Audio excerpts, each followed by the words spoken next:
Baik, assalamualaikum, selamat sore. Apa kabar semuanya? Kita kembali mengudara di sirkuit Mandalika ya, untuk memberikan informasi maupun kondisi terkini ya sirkuit Mandalika.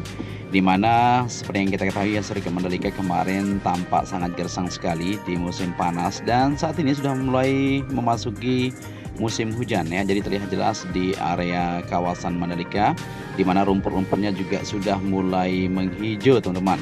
Wah, mantap sekali. Ya, sebelum kita melihat secara keseluruhan ya, buat teman-teman yang belum bergabung, saya ucapkan selamat datang, dan buat kalian semua yang sudah mengklik video ini, sehat selalu. Semoga saja kita semua dimudahkan segala urusan serta dilimpahkan rezekinya, amin ya robbal alamin. Baik, di sini kita sudah memasuki area sirkuit Mandalika, dan bisa terlihat jelas di bagian pit lane atau di area rumput yang berada di depan pedok ya, sangat menghijau sekali teman-teman.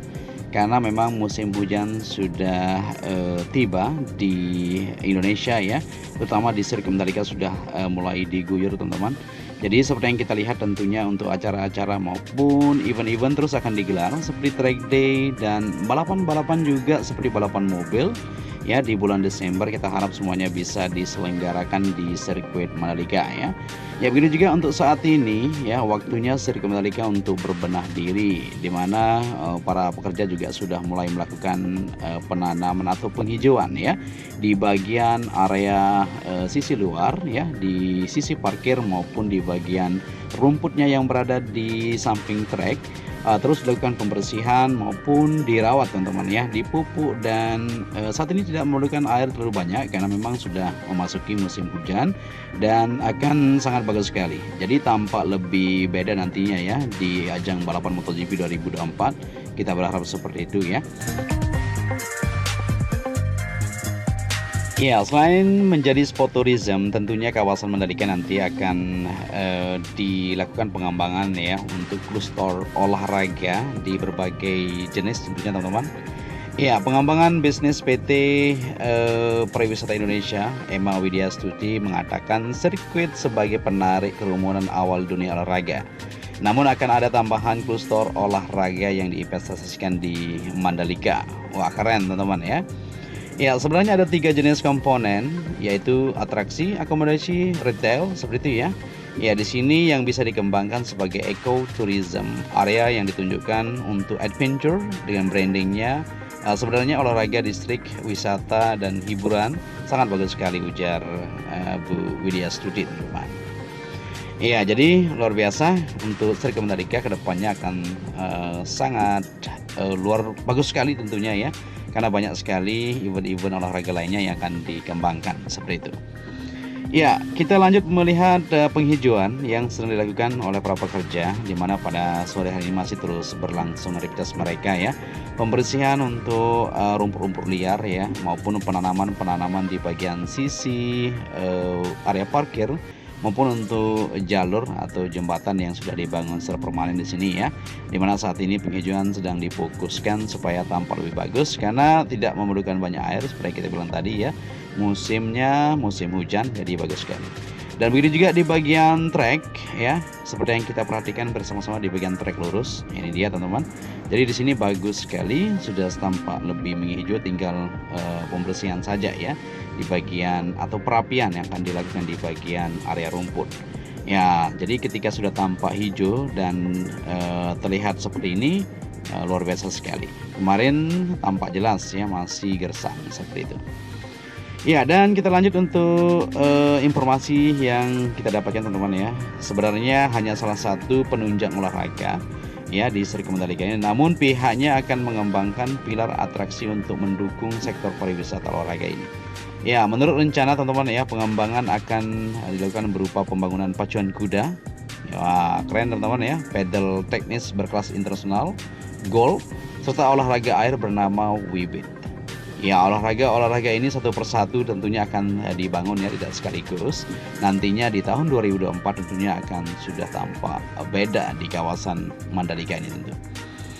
Ya, dan selain itu juga Guru Besar Ilmu Pariwisata Universitas Udayana di Bali ya, IGD Pitana berpendapat sebuah kawasan harus mulai dengan suatu fokus tertentu untuk membangun citra atau brand image sendiri.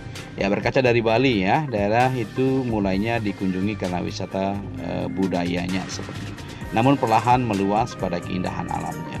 Ya, seperti itu teman-teman ya, untuk kita bangkit dan menjadi yang terbaik tentunya ya. Baik, dan di sini kita melihat aktivitas pengerjaan di sore hari masih terus dilakukan. Jadi di Distrik Mandalika teman-teman yang masih terus dikerjakan untuk infrastruktur penunjang lainnya seperti manhole yang saat ini masih dikerjakan, penyambungan box culvert maupun pengerjaan lainnya ya, pembuatan box ini supaya lebih mudah nantinya untuk mengontrol dari jalur kabel optik tersebut ya, baik air bersih dan lain-lain nanti akan disalurkan lewat sana teman-teman. Ya, begitu juga di sisi sebelah timur ya, kemarin atau sisi parkir gate 2 yang ada di sini kemarin masih nampak belum tersambung untuk sistem drainase maupun manhole yang ada, dan saat ini sudah terlihat jelas. Nah, ini dia ya. Masih terlihat di sini alat berat melakukan pemadatan di bagian pinggir-pinggir jalan ataupun di mana manhole kemarin sudah dilakukan penyambungan. Jadi kita akan terus support teman-teman supaya semuanya bisa terselesaikan untuk area sisi luar sirkuit Mandalika ya, supaya nampak lebih bagus tentu. Ya, dan selain itu juga ya, sejumlah upaya terus dilakukan untuk meningkatkan pamor Mandalika di samping mengenalkan Mandalika karena sirkuit dan daya tarik. Selain itu juga pembangunan terus dilakukan seperti itu ya. Ya, Ibu Emma mengatakan pihaknya tak hanya menjual sirkuit untuk menarik wisatawan ke Mandalika ya. 3 pilar yang kita sebut tadi ya, yang perlu dikembangkan adalah atraksi, akomodasi, dan retail agar ekosistem terbangun secara berkelanjutan. Ya, atraksi perlu diperkuat dengan tambahan sirkuit serta unsur olahraga lainnya. Akomodasi didukung dengan telah terbangunnya hotel-hotel berbintang ya tentunya ya, antara lain Pullman, Lombok Mandalika Beach Resort, dan Raja Hotel seperti ini ya, untuk memperkuat akomodasi di sana.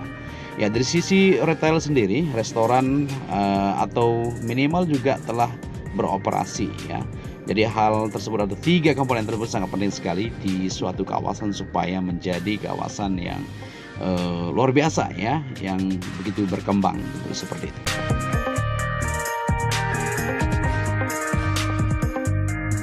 Baik, di sini kita lanjut untuk melihat di bagian Bukit Gendang Puluh ya, atau observation deck yang berada di atas ini. Ya, seperti yang kita lihat bersama-sama tentunya untuk bunga rumput yang berada di bagian halaman observasi atau 3 bangunan yang ada di sini sudah tampak sangat bagus. Nah, ini sudah hijau ya, bagus sekali teman-teman. Jadi nantinya untuk area ini akan terus dilakukan penanaman ataupun dilakukan penghijauan ya, supaya tampak lebih bagus untuk bukit ini sendiri. Ya, tentunya kita akan berharap nantinya di bukit ini juga akan ada infrastruktur lainnya yang akan dibangun ya, supaya tampak lebih bagus ya, tidak hanya perbukitan seperti ini, tapi akan ada nanti tempat-tempat yang memang akan dilakukan perbaikan selanjutnya di sirkuit Mandalika. Kita berharap dan terus akan memantau kondisi di kawasan Mandalika ini teman-teman. Oke, selain itu juga ya, kawasan Mandalika yang berada di bawah lingkup Kementerian Pariwisata Ekonomi Kreatif atau Kemenparekraf ya, kawasan ini diharapkan membuka insentif bagi investor untuk menanamkan modalnya ya, menciptakan lapangan kerja serta membuka peluang bagi usaha seperti itu, termasuk skala mikro, kecil maupun menengah ya. Yang Mandalika hanya salah satu magnet untuk kegiatan sport tourism, tetapi daya tarik Mandalika hanya adalah alamnya yang indah ya, dan masyarakat budayanya yang meriah, kata Pak Sandiaga Uno teman-teman. Ya, guna mendongkrak Mandalika sebagai kawasan bukan hanya sekedar sirkuit ya, pemerintah dan mendorong promosi dan pelaksanaan beragam kegiatan Hal ini diharapkan bisa memperkenalkan Mandalika lebih luas. Hingga saat ini kawasan Mandalika disokong 27 investor. Nilai investasinya kurang lebih 6,2 triliun teman-teman ya. Dengan 4,7 triliun merupakan pendanaan awal dari pelaku usaha serta Badan Usaha Pembangunan dan Pengelolaan BUPP di kawasan Mandalika. Investor pun berasal dari berbagai kalangan, yakni lokal, nasional, asing. Penanaman modal asing berasal dari Singapura serta Rusia, teman-teman. Wah, jadi kawasan Mandalika ini telah menyerap hampir 15.000 tenaga kerja hingga awal November 2023 ini. Ya, mereka adalah orang-orang yang bekerja serta menyelenggarakan acara serta profesi yang muncul seperti bidang jasa dan perhotelan. Seperti itu. Keren, teman-teman ya. Oke, jadi seperti itu informasi yang kita bisa jelaskan atau sampaikan kepada teman-teman semuanya, bahwa kawasan Mandalika ini terus akan berkembang, terus akan menjadi yang terbaik ya untuk Indonesia, teman-teman. Ya, mungkin sampai di sini dulu perjumpaan kita. Saya Jody Ahmad mengucapkan matur tampiasih ya. Salam anak Lombok, tentunya tetap support channel ini. Untuk itu tetap stay tune bersama channel ini.